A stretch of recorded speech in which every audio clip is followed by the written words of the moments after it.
Greetings from 3Edge Asset Management, and welcome to another edition of the 3Edge Weekly Update for the week of August 24th.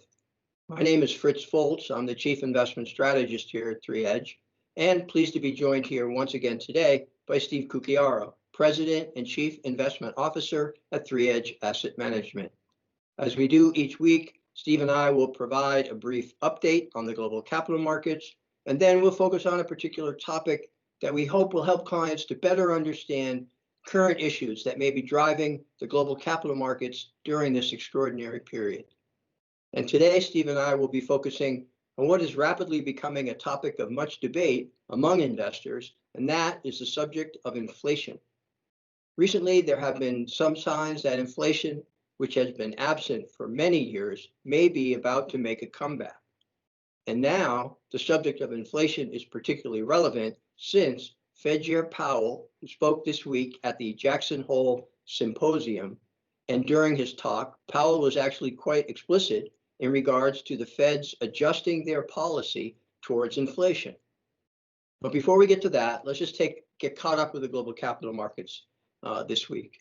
And markets, over the past week, equities continued to rally, reaching a series of new record highs based on investors' expectations for continued monetary and fiscal support, recent signs of economic growth, although economic indicators have been uneven at best, and hope for progress in developing a vaccine for coronavirus. So, as has been the case for much of the summer, equity markets seem to continue to climb higher, even though economic reports are still not providing convincing evidence that a V-shaped recovery is in the cards anytime soon. Applications for U.S. unemployment benefits are still hovering around the million mark. And of course, over almost 180,000 people in the U.S. have now lost their lives to the coronavirus. So let me bring Steve into our conversation, and let's focus our attention on this week's topic, and that is inflation. So Steve, inflation has, frankly been absent for a long time, appears to have come to the fore recently, and then particularly so this week with Fed Chair Powell's speech at the Jackson Hole Symposium, where he declared a change to policy. So perhaps you could provide a bit of background before we get started about, what is inflation? How do we think about inflation here at 3Edge? And how can it affect investment portfolios? Well, Fritz, every product has its own inflation rate. Every service has its own inflation rate. And the inflation rate is simply the change in price over the previous 12 months. To try to gauge the inflation of the economy, there are different baskets that have been created that include a number of products and services with some mix. And there are different inflation baskets with different mixes or allocations. Mm-hmm. And sometimes the Fed likes to use what they call core inflation, which is a basket of products and services that intentionally excludes food and energy because some people feel food and energy is volatile. Other people say, look, we can't live without food and energy. Let's look at the baskets that include both. But why inflation is important for investors is the following, that if your investment is earning more, it's earning a higher return than the rate of inflation, we would say you're achieving a positive real return, real meaning inflation adjusted. On the other hand, if your investment, while it might be earning a positive return, is not even keeping up with the inflation rate, then we would say you're earning a negative real return. And as an example, right now, cash is earning a negative real return. It's earning a slight positive return, but compared to inflation, it's negative. And so people holding cash now are actually falling behind in their purchasing power. Very good. So let's take a look at the recent announcement by the Fed and their change to their policy. And I believe what we saw was that rather than having a specific target rate of inflation, which is 2%, Powell is now indicating that the Fed is going to target an average inflation rate of 2%, thus implying that they're going to allow inflation to run higher than 2% for some period of time. Is that what Powell meant? And my other question to that is, if it is what he meant, why did he do that? And what could it mean for the markets? Well, Fritz, it's important to point out that this Jackson Hole Conference is an annual conference, and over many past years, it's marked an important day for the markets because it's often the time when the Fed unveils or announces some major change in policy, and this year was no exception. So I think you're right to focus on it this week. What's really going on is that there's a major change in the way the Fed wants to operate going forward with regards to inflation. Let me explain. Traditionally, because the Fed policy operates with a large and variable lag, meaning that when they make a change in the monetary policy, it often takes several months or more before that change ripples through the real economy. That over time, when the economy starts to recover, inflation's not far behind, they've got to get in front of that train, because by the time, if they wait till inflation starts to take off and then they act, it's always too late. Right. And so they need to be preemptive, and over many cycles, they often tend to start to tighten policy in advance of inflation actually gaining, knowing that as the economy recovers, they'll need to act in advance. Having said that, in almost every cycle over the last 100 years, they've still been too late most of the time. So the fact that now they're saying, we're going to make a big change, we're not going to try a preemptive tightening of policy when the economy recovers, we're not going to try to anticipate when inflation starts to gain.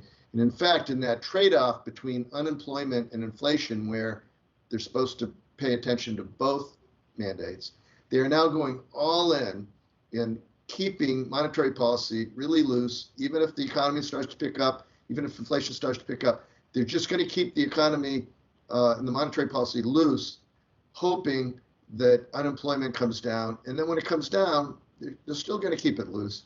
And even if inflation runs up above that 2%, because now they have that average that you mentioned, they're still fine with that. So this is a total change in past policy.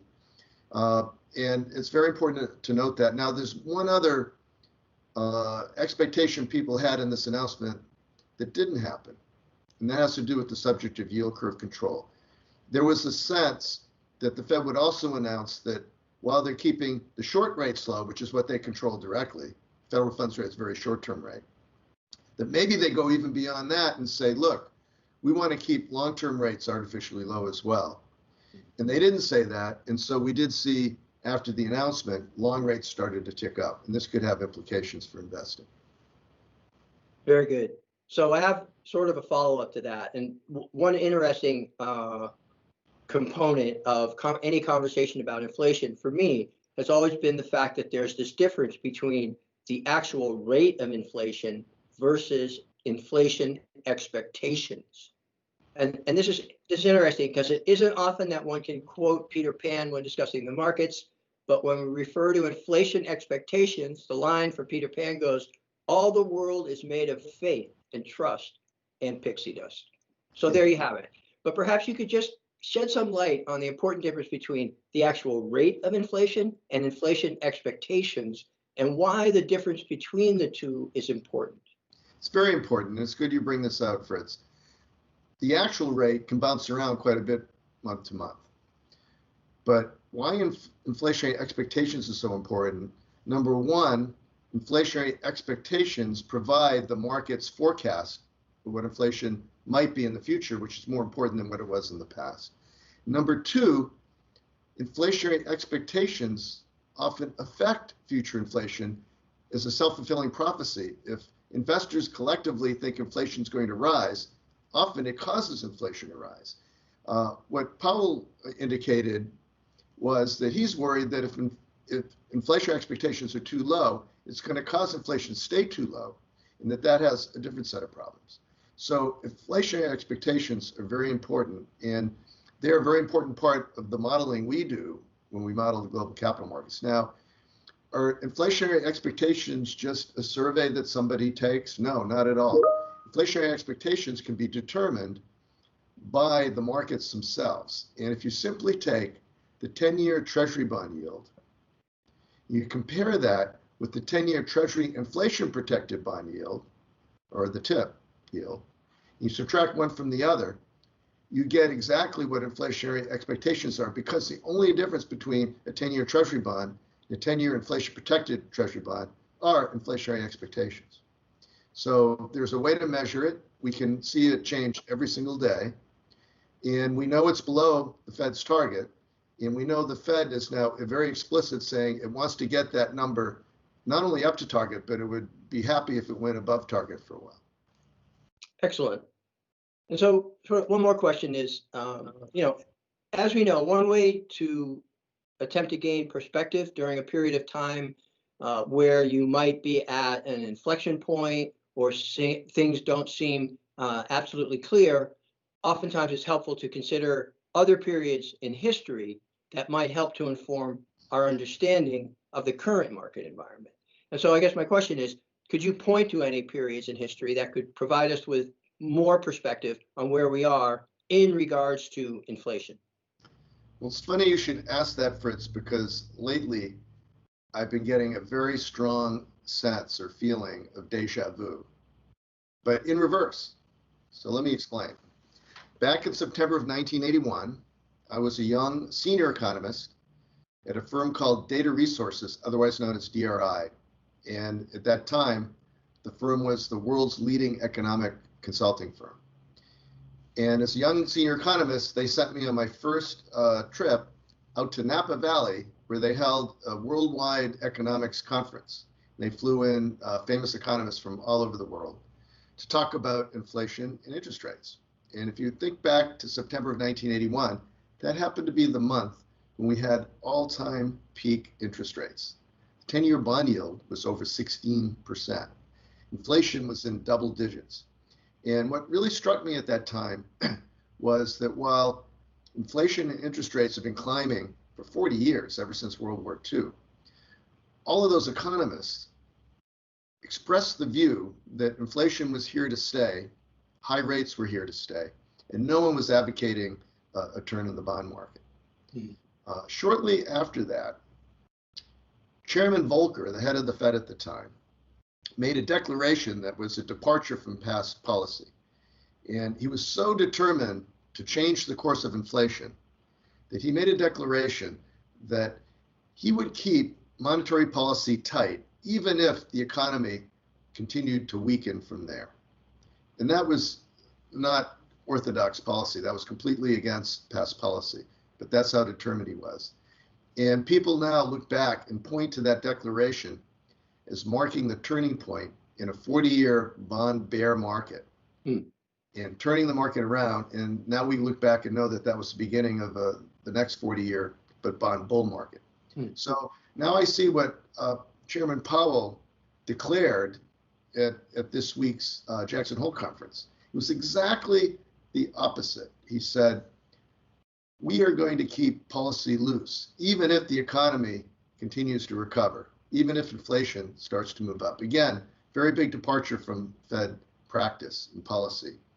And time will tell if we look back to this week and find that this marked the end of the 40-year bond bull market and the beginning of the next bond bear market. Now, this does have implications for asset allocation. So for 40 years during the bull market, bonds have enjoyed an important part of an overall asset allocation in a portfolio, providing a more stable source of return and capital appreciation when interest rates came down. If, in fact, we're at the end of the bond bull market and we're going to repeat the experience of the 1940s to early 1980s, then investors need to consider de-emphasizing bonds as part of an overall asset allocation and perhaps adding more emphasis to real assets. Excellent. Great. So that let's leave it there. That'll do it for us. Steve and I will be back again next week with another edition of the 3 Edge Weekly Update video. Remember, all of our videos are available on our YouTube channel, and also feel free to subscribe to the channel and also to share the videos with anybody who you think might be interested. In addition, if you have any suggestions for a future topic, please feel free to send those ideas along to us at our website, 3edgeam.com. So on behalf of Steve and everyone at 3 Edge Asset Management, we urge everyone to remain safe and healthy in these last remaining weeks of summer. And Steve, thank you again for your time and your valuable insights. Thank you, Fritz. and thanks for listening.